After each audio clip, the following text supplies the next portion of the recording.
So what is up, guys? Nick here, helping you to master your technology. Should you buy iPhone 8 Plus or iPhone XR? That is the topic of today's video. Neither of these are $1,000 phones, and the intention of this video is to help that person out who's looking to upgrade and needs to know if it's worth it to come from an 8 Plus to an XR. And number two is that person who's trying to decide, should I buy the $699 iPhone 8 Plus or the $750 iPhone XR? So let's get started. Okay, so let's talk about the key specifications between both of these. A 5.5-inch LCD 1920 by 1080p standard resolution panel on the iPhone 8 Plus, 12 megapixel dual camera, 2160p at 60 frames per second, 3 gigabytes of RAM, an Apple A11 Bionic chipset, 2691 milliamp hour battery, Touch ID, security, home button. Over here for the iPhone XR, we're looking at a 6.1-inch Retina display. This is liquid Retina, 828 by 1792 pixels, and this is a 12 megapixel single camera on the rear with AI Smart HDR for portrait mode. Shoots up to 2160p in 4K, 3 gigabytes of RAM, Apple A12 Bionic chipset, 2942 milliamp hour battery. So those are the key specifications between both of these. The XR, definitely besides the display, is ahead of the iPhone 8 Plus in the specifications department. So I want to quickly note that they're both running iOS 12.0.1 as the recording of this video, and both of these phones will have very long software support well into the 2020s. So if you get either of these, you will be good when it comes to software updates. Okay, so which one has the better design overall? Now the iPhone XR, you're firstly gonna notice, is a much thicker device, over 8 millimeters, this one at 7.5.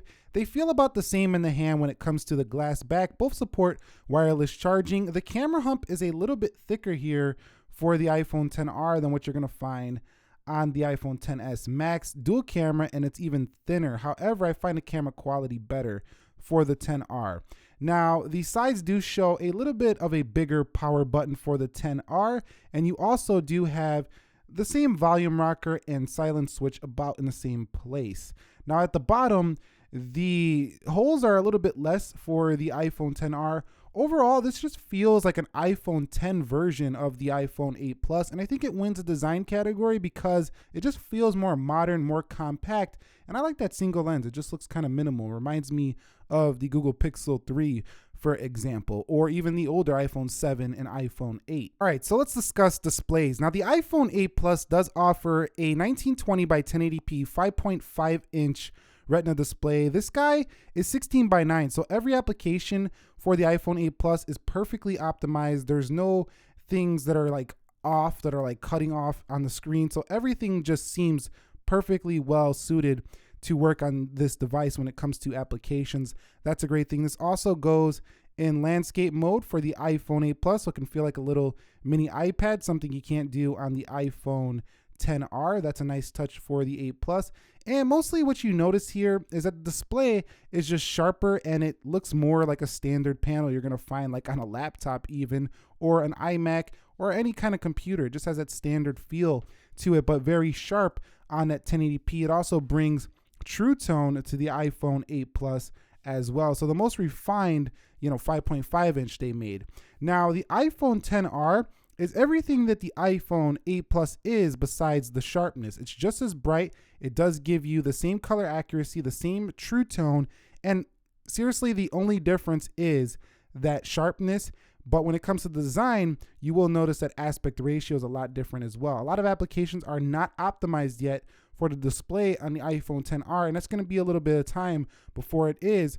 Overall, I do think that the iPhone 8 Plus wins this round when it comes to sharpness, but other things like how it looks, I think the iPhone XR's display looks better in terms of design, but the actual panel quality itself is better for the 8 Plus. The bezels are also a little bit thicker than the iPhone XS and XS Max, but they're not as thick as these bezels right here. So the XR does get some points, but the quality itself is better for the iPhone 8 Plus. Okay, so in terms of speed, which one is better? The 8 Plus rocks the A11 Bionic chipset, and that chip was already faster than pretty much everything on the market. And the A12 Bionic just takes it up a notch for the iPhone XR. You also get a notch right there, pun not intended. but let's go ahead and come out of here. The way you operate these is much different though. And the swipe gesture, I think, just feels a little faster than that home button, but still that home button is pretty reliable. But you can see on these applications that everyday use is basically not that much of a difference. I skipped Jetpack Joyride. Let's go and open that one up. You can see even games open pretty quickly there for the 8 Plus iMovie. And I'll do a proper speed test in the future. We're just going to open a few applications here. Let me go and open the cameras up. 3, 2, 1. And you can see very similar performance. So day-to-day use as it stands right now, it's not going to be that noticeable. It's going to be a couple years or maybe even 3 years before the A12 does show it's a little bit more powerful than the Apple A11. Okay, so here is your Geekbench scores for those of you who are wondering. 4283 for the single on the 8 Plus and 4780 for the iPhone XR, and a little bit of a better score here on the XR, 11,143 for the multi and 10,551 on the multi for the 8 Plus. Now, yes, the XR is a little bit ahead here of the 8 Plus, but keep in mind, these scores are ridiculous already for the 8 Plus. So this is more power than you would ever need, although technically speaking, the XR is a more powerful smartphone than the iPhone 8 Plus. Okay, so which one is better in terms of software? And there really is no winner here. They're basically a tie. They're just a different way of operating. Now, the iPhone XR operates on a gesture-based OS. The iPhone 8 Plus operates on a button-based OS right here. Both of them are iOS, so the core applications that you've been used to for quite some time are the same. However, if you're used to swiping up from the bottom, now you got to swipe up from the top for the control center. That's going to take some getting used to if you have an 8 Plus right now. They offer iOS 12, very fast, refined software. You do have the new screen time mode. You also have Siri shortcuts. In addition to that, you get new photo enhancements. Siri also gets more languages, I believe, and you also do get Memoji on this phone, the iPhone XR, as well as Animoji. So if you're into that text messaging, Face ID type stuff, this is definitely going to be the better buy for you. But overall, I got to call them a tie in software because it's going to come down to your subjective preference, whether you like this gesture thing or you like the home button. Okay, so in terms of their cameras, they do have some strengths and weaknesses on both. Number one, the iPhone 8 Plus has the strength of the telephoto lens, which allows you to get better zoom shots than the iPhone XR, and it can do object detection in portrait mode. However, the iPhone XR has a better primary lens than the iPhone 8 Plus, and that might be the selling point right there. They both can shoot in 4K 60, but there's a huge separator on this one, and that is the Smart HDR, which is actually very effective for the iPhone XR, combining multiple exposures to get you the best shot. So the point and shoot winner to me is the iPhone XR. I'm getting better photos over the iPhone 8 Plus, and unless you need zoom and object detection, I think that the iPhone XR does present you with the better camera. But go ahead and judge for yourself. They both got a similar software. I'm going to show you some samples right now side by side, and let me know which one you think is better when it comes to their shooters.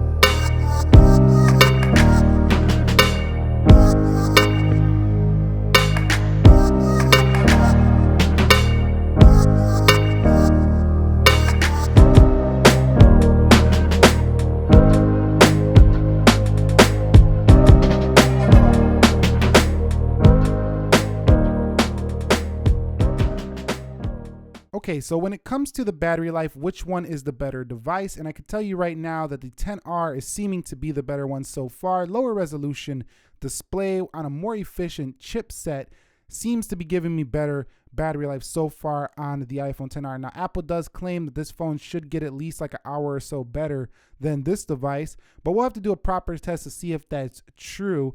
But this one so far, I'm liking the battery life for the XR. So if you're looking for great battery life, the XR would probably be my pick between these two. However, you can still get through a full day quite easily on the 8 Plus. So this shouldn't be the only factor, but if you're looking for the absolute best battery life, you want the XR here. Okay, so for those of you who are dreaming about the headphone jack coming back, not today. The XR doesn't bring it back either. But with that being said, it does give you dual speaker, stereo speakers on the XR as well as pretty much every other iPhone. And I can tell you right now, the audio sounds the same. I've been testing them both, and I'm seeing no difference so far with the audio that's coming out of these external speakers, and that is to say it's pretty good. It's pretty full sounding, clear, and I think you shouldn't choose either of these just based on audio. They both do a stellar job when it comes to the music that comes out the external speakers. Okay guys, so let's talk about price really quickly. The iPhone 8 Plus starts at $699. The iPhone XR starts at $749. Now, the iPhone 8 Plus, the one you really want, is 256 gigs because that gives you a lot more storage. That one goes up to $849. Now, you can get a sweet spot iPhone XR at $799 for 128 gigabytes. You want 256 gigabytes, you're going up to $899. So these are pretty close in the price. I think that's why this comparison is so important right here. But I think for the storage at 128 gigabyte, that's the sweet spot. And I think that's the better pricing over the iPhone 8 Plus because $699, 64 gigabytes is really not enough if you're going to be investing for this phone for the long term. So in conclusion, should you buy the iPhone 8 Plus or the iPhone XR? We have a definitive winner. The one you should buy of these two is the iPhone XR. Allow me to explain why based on the results of this entire video that you just watched quickly. The specs go to the iPhone XR. It's a better spec'd out, higher tech phone. It's going to last longer with that A12 Bionic chipset. Software is a tie on both of these, so the 8 Plus doesn't get a win there. Design looks more modern and gets rid of these chunky bezels, so that goes to the XR. Display is better quality and no notch for the 8 Plus, so display win goes to the 8 Plus, but that's its only win. Speed and performance to the XR. Geekbench to the XR. The camera, because of the smart HDR, goes to the iPhone XR, also just being a better photo taker overall and video taker on the XR. The iPhone XR gets the win on battery life, and it's a tie in audios. So the final results are 6 wins to the XR, 3 ties, and 1 to the iPhone 8 Plus. And with all that being said, they would have tied in phone call as well, IP67, water and dust resistance, Bluetooth 5.0, and their band support. So overall, it's the iPhone XR. It's only the display that goes to the 8 Plus, and maybe not having a notch. That's a personal subjectivity, feeling, personal preference. If you guys found this video helpful, entertaining, informing, enjoying, do me a favor, click that like button for me. And if you are new here, consider subscribing for more. Any questions, comments, concerns on the all new XR, let me know down below in the comment section. Nick here, helping you to master your technology. Thank you very much for watching. Be sure to be well. I will catch you all in the next episode, and peace.